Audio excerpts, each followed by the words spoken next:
بسم اللہ الرحمن الرحیم۔ سورہ بقرہ آیت نمبر 22 کا ترجمہ اور تفسیر آج ہم دیکھ لیتے ہیں۔ الذی جعل لکم الارض فراشا والسماء بناء وانزل من السماء ماء فاخرج به من الثمرات رزقا لکم فلا تجعلوا للہ اندادا وانتم تعلمون۔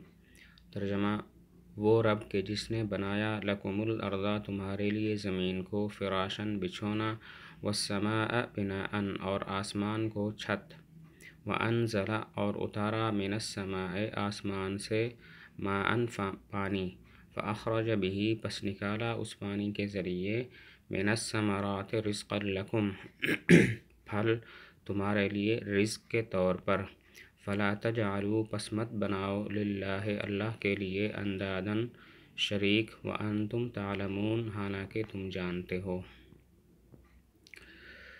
اس آیت میں توحید کا اس بات ہے اور اس کی دلیل ہے کہ اللہ تعالیٰ ایک ہے۔ اور کیوں ایک ہے؟ مشرکین اور کفار مانتے تھے کہ اللہ تعالیٰ ہی سارے جہان کا خالق ہے، لیکن وہ یہ کہتے تھے کہ اللہ نے بہت سارے کام بتوں کے سپرد کر رکھے ہیں۔ تو اللہ تعالیٰ نے جواب دیا، جب ہر چیز کا خالق اللہ تعالیٰ ہے تو اللہ تعالیٰ کو کسی کی مدد کی ضرورت نہیں ہے۔ اس آیت میں توحید کا اس بات اور اس کی دلیل ہے کہ مشرکین مانتے تھے کہ اللہ ہی ساری چیزوں کا خالق ہے، لیکن وہ یہ کہتے تھے کہ ہم بتوں کی عبادت اس لیے کرتے ہیں کہ اللہ نے بہت سارے کام بتوں کے سپرد کر رکھے ہیں۔ تو اللہ تعالیٰ نے جواب دیا، جب ہر چیز کا خالق اللہ تعالیٰ ہے تو اللہ تعالیٰ کو کسی کی مدد کی ضرورت نہیں ہے، لہذا شریک بنانے کی ضرورت نہیں ہے۔ وہ رب ہے کہ جس نے تمہارے لیے زمین کو بچھونا اور آسمان کو چھت بنایا۔ زمین کو فراش یعنی بچھونا بنایا، اس کا مطلب ہے کہ زمین میں نہ تو اتنی زیادہ سختی ہے اور نہ ہی اتنی زیادہ نرمی ہے کہ اس پہ رہائش ممکن نہ ہو سکے۔ اگر زمین ضرورت سے زیادہ سخت ہوتی یا بہت زیادہ نرم ہوتی تو اس پر رہائش اختیار کرنا ممکن نہ ہوتا۔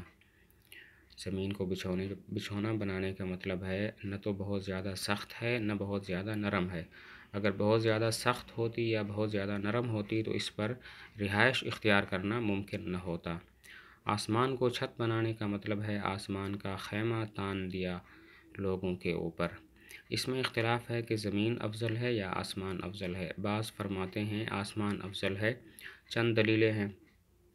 پہلی دلیل یہ ہے کہ آسمان فرشتوں کے عبادت کی جگہ ہے۔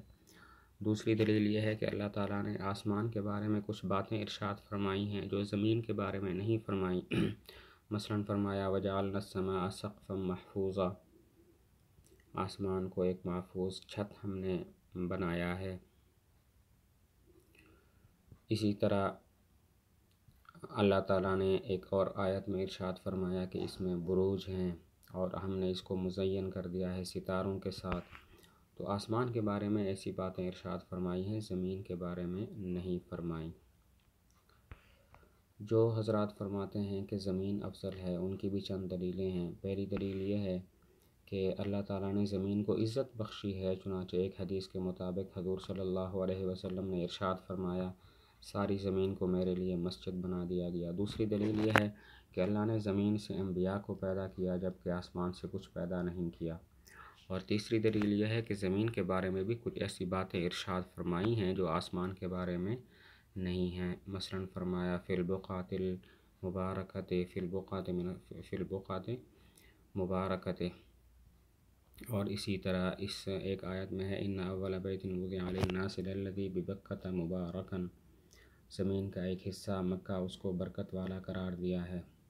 اسی طرح فرمایا ہے الی المسجد الاقصی الذی بارکنا حولہ، کہ اس کے ارد گرد کو ہم نے برکت دی۔ بہرحال تو اللہ تعالیٰ نے بہت ساری آیات میں جو ہے زمین کو بابرکت قرار دیا ہے۔ اس میں اختلاف ہے کہ آسمان افضل ہے یا زمین افضل ہے۔ بعض حضرات فرماتے ہیں کہ آسمان افضل ہے اس لیے کہ ایک تو وہ عبادت کی جگہ ہے، دوسری بات یہ ہے کہ اللہ تعالیٰ نے آسمان کے بارے میں کچھ آیات ارشاد فرمائی ہیں۔ مثلاً فرمایا فی البقعۃ المبارکۃ من الشجرہ، اسی طرح فرمایا آسمان کے بارے میں کچھ باتیں ارشاد فرمائی۔ مثلاً فرمایا وجعلنا السماء سقفا محفوظا، ہم نے آسمان کو ایک محفوظ چھت جو ہے وہ بنا دیا ہے۔ اسی طرح فرمایا تبارک الذی جعل فی السماء بروجا، آسمان کے بارے میں فرمایا بروج ہم نے پیدا کیے، تو زمین کے بارے میں اس طرح کی کوئی آیت نہیں ہے۔ اور بعض حضرات فرماتے ہیں کہ زمین افضل ہے، ان کی بھی چند دلیلیں ہیں۔ پہلی دلیل یہ ہے کہ اللہ نے زمین کو عزت بخشی، چنانچہ ایک حدیث میں ارشاد ہے کہ ساری زمین کو میرے لیے مسجد بنا دیا گیا جہاں مرضی نماز پڑھ لوں۔ اور دوسری دلیل یہ ہے کہ اللہ نے زمین کے بارے میں بھی ایسی باتیں ارشاد فرمائی ہیں جو آسمان کے بارے میں نہیں ہیں۔ مثلا زمین کے بارے میں فرمایا فی البقعۃ المبارکہ من الشجرہ، اور ایک اور آیت ہے فرمایا ان اول بیت وضع للناس للذی ببکۃ مبارکا، تو اور ایک اور آیت ہے الی المسجد الاقصی الذی بارکنا حولہ، زمین کے کچھ حصوں کو اللہ نے بابرکت قرار دیا ہے، آسمان کے بارے میں ایسی کوئی بات ارشاد نہیں فرمائی۔ اور تیسری دلیل یہ ہے کہ اللہ نے زمین سے انبیاء کو پیدا کیا ہے۔ تو ان تمام باتوں سے معلوم ہوتا ہے زمین افضل ہے۔ وَأَنزَلَ مِنَ السَّمَاءِ مَاءً، آسمان سے پانی اتارا۔ آسمان سے پانی اتارنے کی صورت یہ ہے، آسمان سے پہلے بادل میں پانی آتا ہے اور بادل سے پھر زمین پر برستا ہے، تو گویا آسمان سے پانی اللہ نے اتار دیا۔ آسمان سے پانی اتارنے کا مطلب یہ ہے کہ پہلے آسمان سے بادل کی طرف، پھر بادل سے زمین کی طرف پانی آتا ہے۔ فَأَخْرَجَ بِهِ مِنَ الثَّمَرَاتِ رِزْقًا لَكُمْ، پانی کے ذریعے اللہ تعالیٰ نے طرح طرح کے پھل تمہارے رزق کے طور پر پیدا کیے ہیں۔ اب یہاں پر سوال یہ ہوتا ہے کہ اللہ تعالیٰ تو بغیر واسطوں کے بھی چیزوں کو پیدا کر سکتے تھے، تو واسطوں کے ساتھ ان پھلوں کو پیدا کیوں کیا؟ پانی کے واسطہ کے ساتھ ان پھلوں کو پیدا کیوں کیا؟ سوال ہوتا ہے اللہ تعالیٰ تو اس چیز پر بھی قادر ہیں کہ بغیر واسطے کی کوئی چیز پیدا کر دیں، تو پھر واسطے یعنی پانی کے واسطے کے ساتھ پھلوں کو کیوں پیدا کیا؟ جواب یہ ہے کہ عادت اللہ تعالیٰ کی جاری ہے کہ ہر کام ترتیب سے ہوتا ہے، اور نیز اس میں اشارہ ہے لوگوں کی طرف کہ دنیا کی کوئی چیز بغیر مشقت کے تمہیں حاصل نہیں ہوتی۔ محنت کرتے ہو، مثلا اناج ہے، کھیتی باڑی کرتے ہو، بہت ساری مشقتوں کے بعد وہ اناج تیار ہو کر تمہارے پاس آتا ہے، تو آخرت کی جو نعمتیں ہیں وہ کیسے تم امید لگائے بیٹھے ہو کہ بغیر مشقت کے حاصل ہو جائیں گی؟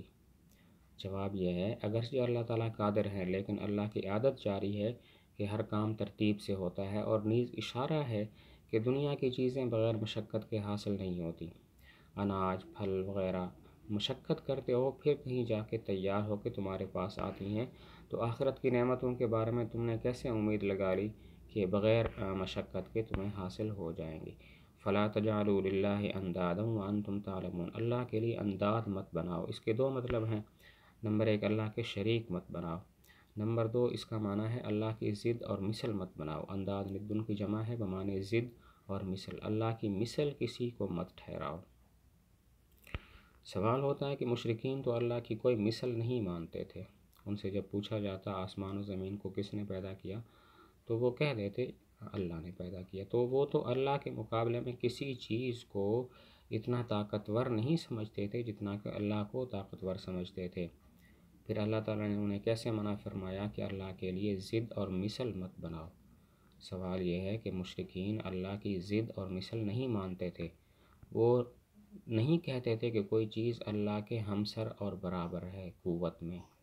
یہی وجہ ہے فرمایا کہ اگر آپ ان سے پوچھیں آسمان و زمین کا خالق کون ہے تو کہیں گے اللہ، تو وہ تو نہیں مانتے تھے کہ کوئی چیز اللہ کے برابر ہے، تو پھر کیسے فرمایا فلا تجعلوا للہ اندادا، اللہ کے لیے شریک مت بناؤ؟ جواب یہ ہے کہ یہاں پر اس لیے فرمایا کہ وہ دوسری چیزوں کا نام الہہ رکھتے تھے، تو نام رکھنا گویا کہ ماننا ہے کہ تم اللہ کے برابر کسی کو شریک ٹھہراتے ہو۔ جواب یہ ہے کہ وہ اگرچہ نہیں مانتے تھے کہ اللہ کے برابر کوئی ہے، لیکن وہ ان کا نام خدا رکھتے تھے، ان کا نام الہ رکھتے تھے، گویا کہہ رہے ہوں کہ یہ اللہ کے برابر ہیں، اسی وجہ سے فرمایا ان اللہ کے برابر کسی کو مت بناؤ۔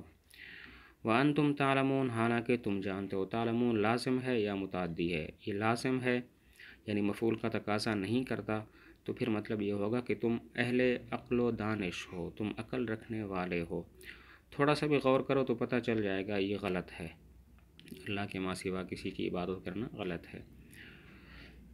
اور اگر یہ متعدی ہو یعنی اس کا مفعول محذوف ہو تو پھر مطلب ہوگا تم اس بات کو جانتے ہو کہ آسمان و زمین کا خالق اللہ تعالیٰ ہے، پھر بھی شریک ٹھہراتے ہو، بڑی تعجب کی بات ہے۔ انتم تعلمون، تعلمون لازم ہے یا متعدی ہے؟ لازم ہے یعنی مفعول کا تقاضا نہیں کرتا تو پھر مطلب ہوگا تم عقل رکھنے والے ہو، تھوڑا سا بھی غور کرو تو پتہ چل جائے گا اللہ کے ماں سوا کسی کی عبادت کرنا غلط ہے۔ اور اگر متعدی ہو تو یعنی مفعول کا تقاضا کرتا ہو تو پھر مطلب ہوگا تم جانتے ہو آسمان و زمین کے خالق اللہ تعالیٰ ہیں، پھر بھی شریک ٹھہراتے ہو، بڑی تعجب کی بات ہے۔